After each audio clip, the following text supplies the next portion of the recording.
Asia கப்பில் India Pakistan match வந்து ரொம்ப சுவாரஸ்யமாகவும் ரொம்ப சண்டையாகவும் போயிட்டு தான் இருக்குது. இந்தியா ஜெயிக்கும் அப்படின்றது நம்ம எல்லாத்துக்குமே தெரியும். பட் அதுக்கு பின்னாடி நடந்த சுவாரஸ்யமான சம்பவங்களை பற்றி தான் நம்ம பேச போகிறோம். இந்திய டீமுக்கு ஸ்போர்ட்ஸ்மேன்ஷிப்னால் என்னன்னே தெரியல அப்படின்னு சொல்லி நம்ம நிறைய பேர் கூட சத்தம் போட்டோம். நானும் கூடமே அதான் பேசியிருந்தேன். ஆனால் அதுக்கெல்லாம் பின்புலமாக நிறையா விஷயங்கள் நடந்திருக்கு. அதாவது பல்காம் அட்டாக்கில் வந்து பாகிஸ்தான்காரங்க வந்து தீவிரவாதிகள் தான் நம்ம அட்டாக் பண்ணாங்கன்றது எல்லாத்துக்குமே நமக்கு தெரியும். அதுக்கு பதிலடி கொடுத்ததும் தெரியும். அந்த சமயத்தில் நடந்த விஷயங்களுக்காக பாகிஸ்தான் கிரிக்கெட் வீரர்கள் சில பேர் வந்து என்ன பண்ணியிருக்காங்கன்னா, பாகிஸ்தான் நாட்டுக்கு ஆதரவாக அவங்க வந்து நிறைய பேர் ஸ்டேட்டஸ் வச்சுருக்காங்க. அது அரசியலாக பார்க்கணும் அப்படின்றது உண்மை தான். விளையாட்டாக பார்க்கணுன்றது உண்மை தான். பட் இந்த பிளேயர்களே இந்த மாதிரி வச்சுருக்காங்க அப்படின்றப்ப வந்து அவங்களோட நம்ம எப்படி கை கொடுக்க முடியும் அப்படின்னு சொல்லிட்டு நிறையா பேர் கேள்வி கேட்டிருக்காங்க. இந்த தகவலாம் இப்போ ரீசெண்டாக தான் வெளியில் வந்துக்கிட்டு இருக்கு. ஸோ இதனால தான் வந்து இந்தியா டீம் வந்து விளையாண்டுருக்கவே கூடாது. ஸோ விளையாண்டுட்டோம், ஸோ கை கொடுக்காமல் வந்திருக்கோம் அப்படின்றது தான் உண்மை. மற்றபடி வேற ஒன்றுமே இல்லை. ஒவ்வொரு நாட்டு கிரிக்கெட் ரசிகர்களும் அவங்க டீம் ஜெயிக்கணும் அப்படிங்கிறதுல ரொம்பவே குறியாக இருப்பாங்க. அதுக்காக சமூக வலைதளங்களில் பலரும் பல கருத்துக்களை பகிர்ந்து கொண்டு தான் இருப்பாங்க. அது இல்லைன்னு சொல்ல முடியாது.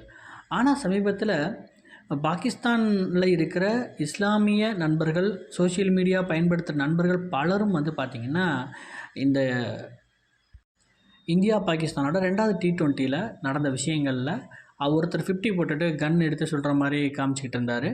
ஸோ அதை வந்து பெரிய அளவில் பேசி அதை பற்றி டீட்டெயிலாம் போட்டு ஸோ நிறையா இந்தியன் டீமை வந்து கொஞ்சம் தாழ்வாக பேசியிருந்தாங்க. இதுலேயும் தமிழ் தெரிந்த இஸ்லாமியர்கள் அப்படின்றப்ப வந்து ரொம்பவே கஷ்டமாக இருக்குது.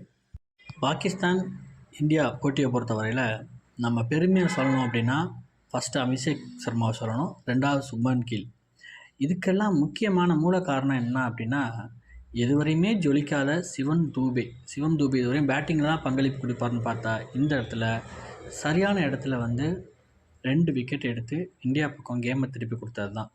ஸோ அவரையும் பார்க்கணும் கண்டிப்பாக. சஞ்சு சாம்சன் கொஞ்சம் ஏமாத்துற மாதிரி இருக்குது. கொஞ்சம் அவரோட பேட்டிங்கை வந்து ரெடி பண்ணணும். திலக் வர்மா கடைசியாக கொடுத்த 6 பார்த்தீங்கன்னா, இந்தா பார்த்துக்கடா நீங்கள்லாம் எங்களுக்கு ஆளே கிடையாது அப்படின்னு சொல்கிற அளவுக்கு தரமான ஃபினிஷாக இருந்துச்சு. பாகிஸ்தான் பொறுத்தவரையில் ஹாரிஸ் ரஃப் கொஞ்சம் நல்லாவே பவுலிங் போட்டார். ஒரு மோசம்னு சொல்ல முடியாது. ஆனால் அவர் தான் வம்பிழுத்து மற்றவங்க எல்லாத்தையும் அடி வாங்கி கொடுத்துட்டாப்புல. பார்ப்போம். அதாவது இந்திய நாட்டுக்குள்ளே இருந்துக்கிட்டு, இந்தியாவில் சுதந்திரமாக இருந்துக்கிட்டு மற்ற நாட்டுகளுக்கு சப்போர்ட் பண்ணுறவர்களும் சில பேர் இங்கே இருக்காங்க அப்படிங்கிறது தான் கொஞ்சம் கஷ்டமான விஷயமா இருக்குது. இந்திய ஆர்மியோ இந்திய தீவிரவாதிகளோ யாரும் போய் பாகிஸ்தானில் இருக்கிறவங்கள சுடுறதோ அவங்கள துன்புறுத்துறதோ கிடையாது.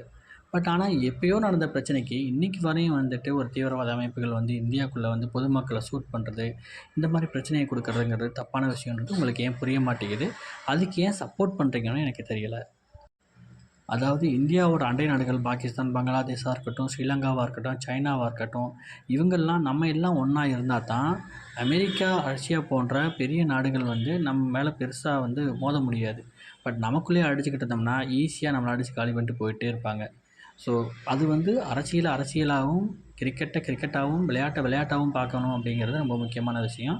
தயவு செய்து அவங்கவுங்க நாட்டுக்கு சப்போர்ட் பண்ணுங்கள், தப்பு இல்லை. ஆனால் வன்மத்தை கக்கி இது தப்பு அது சரின்னு நம்ம பேசுகிறதுக்கு ஒன்றுமே இல்லை. ஸோ இதில் யார் பக்கம் நியாயம் இருக்குது அப்படிங்கிற கருத்தை நீங்களே சொல்லுங்கள். நன்றி.